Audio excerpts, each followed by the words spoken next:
So everybody, this is Jo Sheree. If you've seen any of my disability panels, we have done a few together. And I think Jo's story is so important because it's not Jo who is disabled, it's actually her son. And she deals with struggles continuously on how to take care of him full time. So it's a really great perspective that not a lot of people consider. So Jo, do you just kind of want to start by telling your story? Sure. My son, who is 22 now, he was born with cerebral palsy, and I've been taking care of him by myself without a whole lot of help from almost zero help from his dad, and very little help from the system. And we lost our home and community-based supports shortly after our Medicaid system became privatized. That was back when we had AmeriGroup, and so I've really been struggling trying to help take care of him and take care of myself at the same time. And there's not a lot of support out there for the caregivers. I was hoping that this universal home and community-based supports would have gotten passed this year in Congress, but it doesn't look like anything's going to happen on that end. And that would have given caregivers some help, but we need real help. We need to stop throwing money at agencies that aren't doing anything. We have 5,000, close to 5,000 Kansans who are waiting 8+ years for home and community-based supports, and that number keeps growing. Is that something you have to reapply for, like with income? Once you're approved, you're on it for life. Oh, I see. But if you don't use it, then they say there's a chance that you can lose it. Well, our problem was that we got one bad care attendant after another, and we got burnt out. And I told AmeriGroup when they came out and did their yearly assessment on us, I said, we need help finding a decent care attendant who isn't like strung out on drugs or, has a freaking weird record or anything like that. And they acted like they were going to help us, and they didn't. Instead they kicked us off. And when you try to get back on the waiver, you have to come in under crisis, which in our case, we'd have to come back under crisis, and we would have to show that there's unmitigating circumstances that create a hazard for Anthony to take care of himself, which for me, that would look like maybe neglect on my part. And yeah. So, and I'm not comfortable with that because I grew up in a household. I actually grew up having to go to foster homes because my mom neglected us. My bio mom neglected us. And for me to have to look like I'm being a neglectful parent, caregiver, knowing what I came from, that does not sit well with me. So I've been fighting the system for I don't know how long on this. I still have not made any headway on getting us back on the waiver. Our case manager got fired in the middle of trying to get us back on the waiver, and then we played case management musical chairs for almost a year. So it just feels like we get one step forward and about 10 steps back. And I was doing some research, and I was just like, I appeared twice before the Home and Community-Based Supports Committee that oversees CanCare. And I realized that those committees hearings, they're not for us, the people that are on it. Those are so that the state can make sure that these insurance companies that have taken over the state Medicaid system, are actualizing a profit for the state. And profit to them looks like cutting people. And so if they can find reasons, like they did with us, to cut a family off, well, then that's a savings for them on the front end. Exactly. And that's wrong. And there's so many things with home and community-based supports that need to be reformed. And I started thinking, well, why aren't the Democrats in the state house doing anything about this? Because at the time, our senator was now Laura Kelly. She was then our senator. And I went to her and I tried to get some help, and I didn't get any help from her. And I started looking at every Democrat that is on those committees, at least on this committee. And I found out that there are 16 Democrats that are taking money from the insurance companies that oversee CanCare to the tune of $40,000 total. And I'm like, and then these insurance companies say, well, we don't have the money to do this, but you have the money to give to a candidate. You have $4,000 to give to a candidate. Hello, $4,000 would get a family off the waiting list easily. $40,000. $4,000 to a politician is going to buy them like $1 million by the time they deny everyone in the state, or what have you. That's so yes, disgusting. exactly. And I'm like, $40,000 would go a long ways in maybe getting 2 families off the waiting list, maybe hiring a decent care attendant, because here in Kansas, the maximum is $9.30 an hour that you can pay a care attendant. They get no benefits, no continuing education. Maximum cap is $9.30 an hour. That's what we were told when we were hiring somebody. What? Oh my God, that job is so hard. It is. I've never heard of a maximum wage. That is not, yep, it's $9.30 an hour.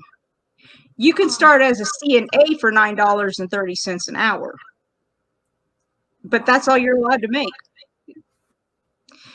And so they get no pay. I mean, they get pay, but they get crappy pay, no continuing education, no training, shoddy background checks. Why do that kind of a job? I mean, I wouldn't do that kind of a job for nothing, you know?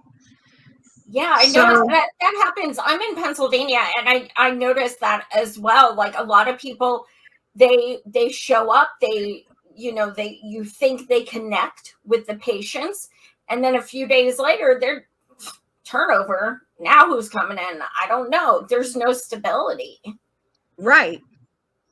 So, that's why I'm fighting.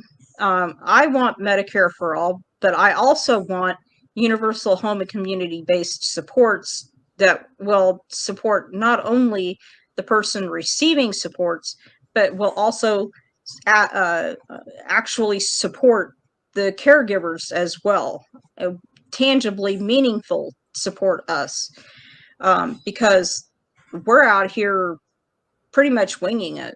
Yeah. If something happens to Anthony at 4:00 in the morning and I have to take him to the emergency room, well, without a caregiver, I mean, a care attendant, Who do you think has to get up and get in the ambulance and go with him to the emergency room at 3 or 4 o'clock? His dad doesn't live here. His dad lives in Minnesota, and his dad has been pretty much non-existent in his whole life. He's been in and out of prison. I mean, he spent a better part of 5, 6, 7, 8, 9, about a better part of 9 years of our son's life in prison. The only assistance that we get from him, and it has to be forced from his paycheck, is child support, which we found out that he still owes about 2 years worth of arrears on. So we're getting child support at least until 2024 still. But I mean, that's not very much. And I can't work. If I go to work, we lose everything. You know, we're on Section 8, we're on food assistance, we're on medical assistance.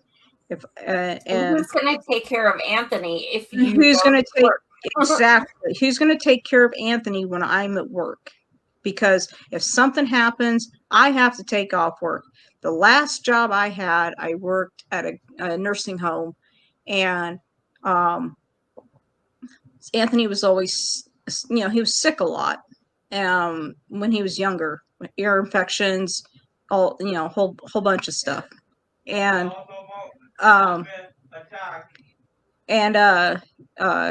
he you know, I if I had to take off work, I didn't have anybody.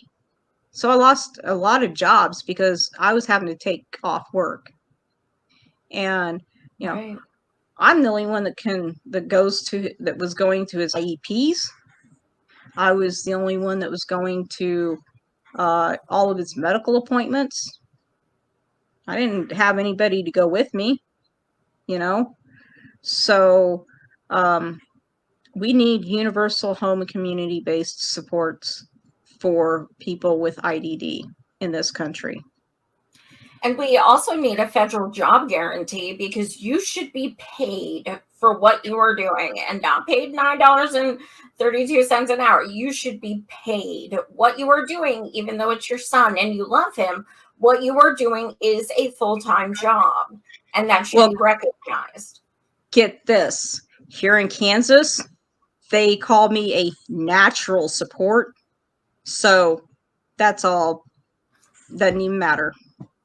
They're like, well, you're a natural support, so you don't really, you don't qualify for any kind of money. So because you're blood related, you mean? Yeah. You've got to be kidding me. Nope. This is Kansas. Incredible. Absolutely incredible. Yeah. Oh, man.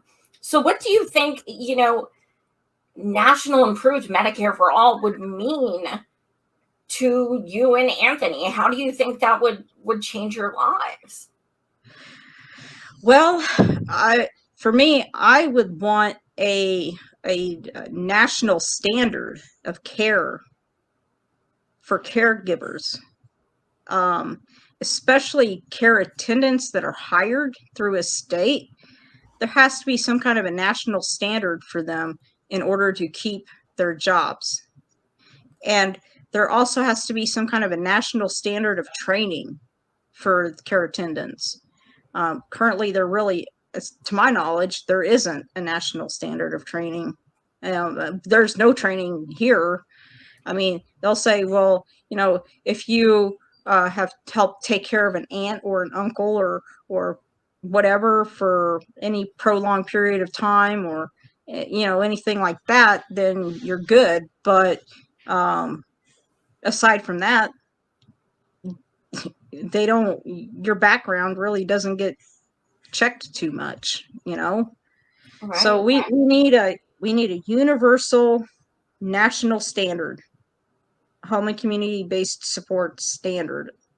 And I'm hoping, though, in full disclosure, I am running for office here in my state. I'm running for House District 53. So I'm also a candidate speaking tonight. And one of the things that I want to do when I get into office is I want to overhaul the way the home and community-based supports waiver works in this state. because it is not working for people that need it to work for them at all. Do you think your opponent will debate you? Oh God, my opponent's already, he already can't take the heat of being in politics. I can, you know, because I've had to stay involved because of Anthony. He's already messaged me once and emailed me and told me that one of my supporters is being a little heated with him and on his page and whatnot. And I'm like, I can't control my supporters. Yeah, exactly. You know, I mean, and I was talking to somebody the other day. I was like, yeah, I hang with a lot more vocal leftists than her on a daily basis.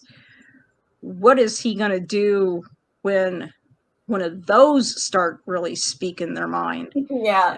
You know, so I'm trying to run a clean race, because the last 2 races that I ran a clean race, and I made friends along the way, and you know, that's my style. I'm not going to attack opponents unless they really give me a reason to.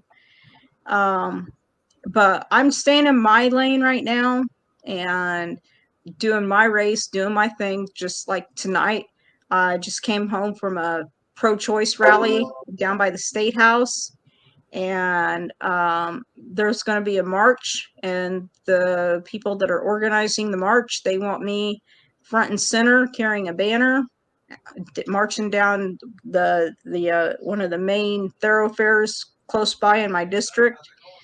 And you know, I'm making waves.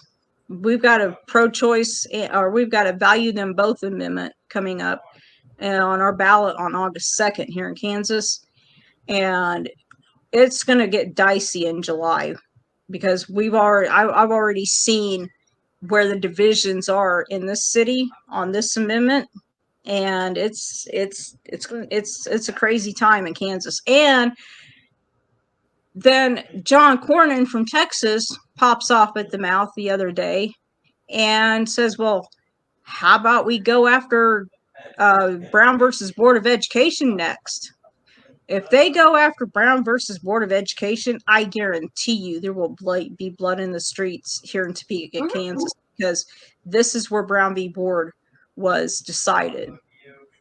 And, you know, the hoods are off.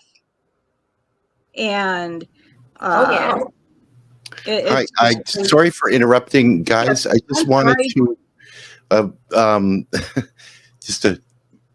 Joe was booked for 10 minutes and you guys have been speaking for 20, so we're getting a little bit behind. I apologize. I'll shut up. Oh, that's okay. That's okay. I lost track of time.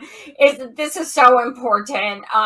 Thank you so much, Joe. I've kind of given up on electoral politics, but like, you are one person I would support in a heartbeat.